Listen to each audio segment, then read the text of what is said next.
ओम नमः शिवाय। जय भोलेनाथ। दोस्तों, आप सभी का हमारे ज्ञान सवेरा यूट्यूब चैनल पर हार्दिक स्वागत है। भगवान शिव की कृपा आप और आपके परिवार पर सदैव बनी रहे। भगवान शिव आपकी सभी मनोकामनाएं पूरी करें। आइए सुनते हैं सावन मास महात्म्य का 22वां अध्याय, सर्व काम फलप्रद संकट हरण व्रत। भगवान श्री सदाशिव ने कहा, हे अनंत कुमार, श्रावण शुक्ल चतुर्थी के दिन सर्व काम फलप्रद संकट हरण नाम का व्रत होता है। श्री अनंत कुमार ने कहा, हे देव, किस विधि से व्रत तथा पूजा करनी चाहिए और किस प्रकार उद्यापन करना चाहिए, यह सब आप मुझे विस्तार पूर्वक बतलाइए। भगवान श्री सदाशिव बोले, चतुर्थी के दिन प्रातःकाल उठकर दातुन आदि करके पुण्यदाता शुभ संकट हरण व्रत का संकल्प करना चाहिए। हे देवेश, मैं चंद्रोदय तक निराहार रहकर आपकी पूजा करके भोजन करूँगा। मेरे संकट को आप दूर कीजिए। हे द्विश्रेष्ठ, इस प्रकार संकल्प करके काले तिलों से स्नान करके तथा सब आह्निक कार्य करके गणादीप की पूजा करनी चाहिए। मनुष्य को उचित है कि अपनी शक्ति अनुसार 3 माह से 1.5 माह से या इससे भी कम सोने की प्रतिमा बनवाएं। सोने के अभाव में चांदी अथवा तांबे की मूर्ति बनवाई जा सकती है, लेकिन यदि साधक बहुत ही गरीब हो तो मिट्टी की प्रतिमा बनवा सकता है। किंतु जिस मनुष्य के पास पर्याप्त धन हो तो उसे इस पवित्र धर्म कार्य के लिए व्यय करने में भी कंजूसी नहीं करनी चाहिए। पहले रमणीय अष्टदल कमल के ऊपर वस्त्र सहित घट स्थापित करना चाहिए।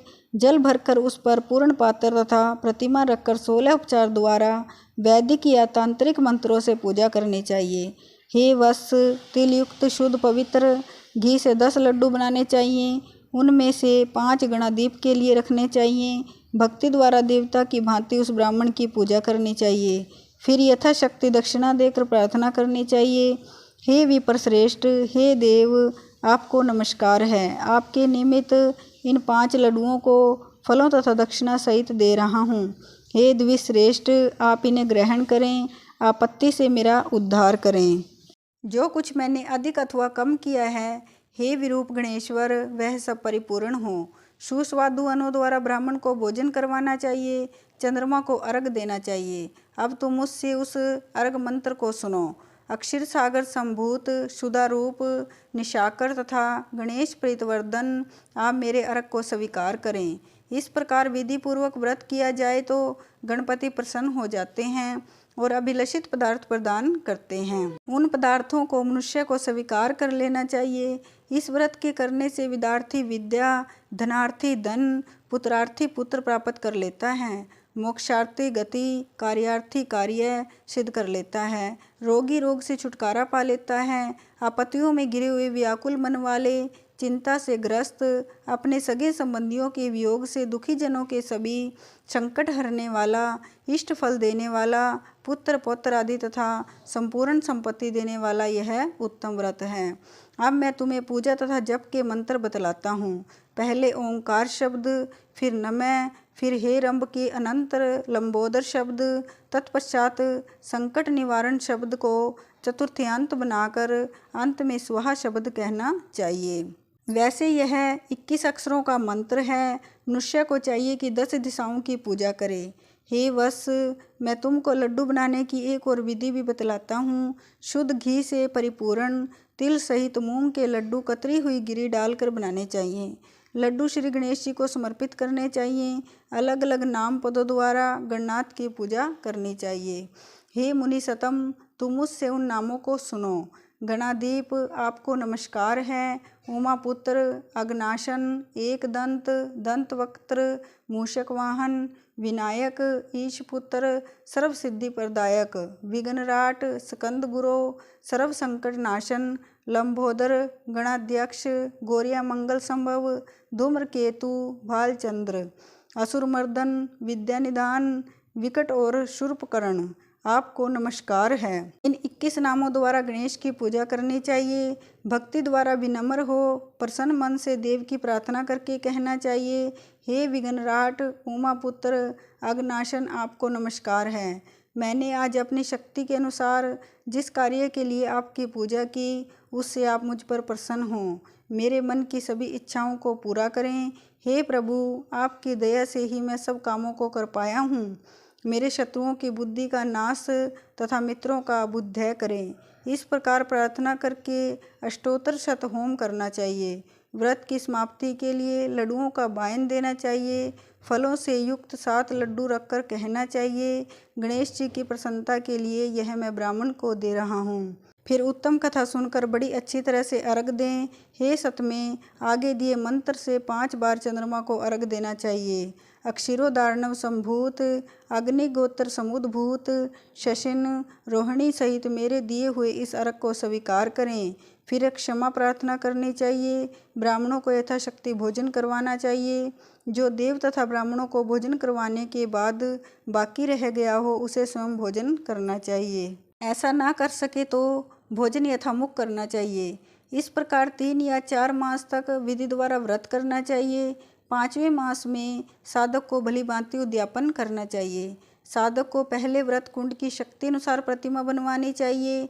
भक्त को चाहिए कि पहले वाली विधि से पूजा करके सुगंधित चंदन तथा नाना प्रकार के फूलों द्वारा पूजा करनी चाहिए। समाहित होकर नारिकेल फल से ही अर्घ देना चाहिए तथा ब्राह्मण को फल संयुक्त वाहन दान करना चाहिए। सूप और पायस दक्षिणा सहित गणेश जी की सोने की मूर्ति लाल कपड़े से वेष्टित कर ब्राह्मण को देनी चाहिए। व्रत समाप्ति के लिए 5 सेर तिल देना चाहिए और क्षमा प्रार्थना करके कहना चाहिए, हे विघ्नेश, इससे प्रसन्न हो। इस प्रकार उद्यापन करने मात्र से ही अश्वमेघ के फल की प्राप्ति होती है। सारी इच्छाएं पूर्ण हो जाती हैं। हे सनंत कुमार, मेरे कहने से पूर्व पार्वती ने इस व्रत को 4 मास तक संकल्प की प्राप्ति के लिए किया था। 5वें मास में उन्होंने कार्तिकेय को पुत्र स्वरूप में देखा था। महर्षि अगस्त्य ने समुद्र पान के समय इस व्रत को किया था। 3 मास के बाद उनको विघ्नेश के प्रसाद से सिद्धि प्राप्त हो गई थी। हे महामुने, इस व्रत को दमयंती ने 6 मास तक किया था। तभी उसको महाराज नल के दर्शन हो गए थे। अनिरुद्ध को खोजती हुई चित्रलेखा ने इसे किया। वह कहाँ गए, उन्हें कौन ले गया? वाणासुर के यहाँ जाने पर प्रद्युम्न व्याकुल हो गए। तब उनसे रुक्मिणी ने बड़े प्यार से कहा, हे पुत्र, मैं तुमसे जिस व्रत को कहने जा रही हूँ उसे तुम ध्यानपूर्वक सुनो। पूर्व समय में तेरे जन्म काल के समय मेरे सौरी घर से तुझको एक राक्षस चुरा कर ले गया था। बस मेरा हृदय तेरे वियोग से छन्नी हो गया।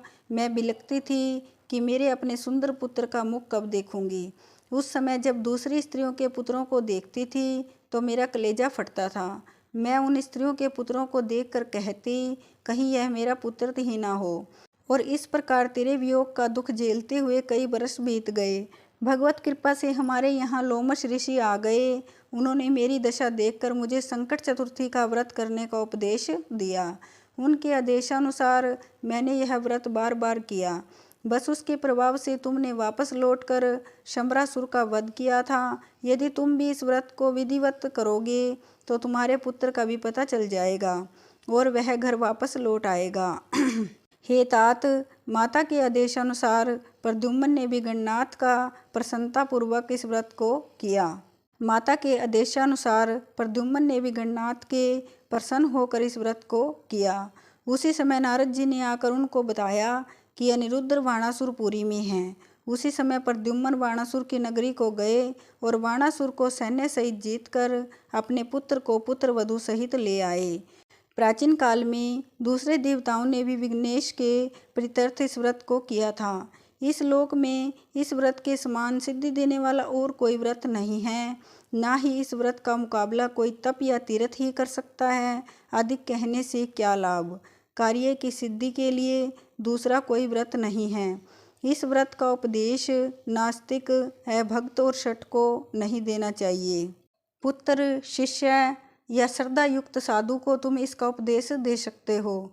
हे महामुने, तुम धर्मिष्ठ विघ्न नंदन तथा मेरे प्यारे हो, इसलिए मैंने तुमको इस व्रत का उपदेश दिया है। बोलिए शिव शंकर भगवान की जय।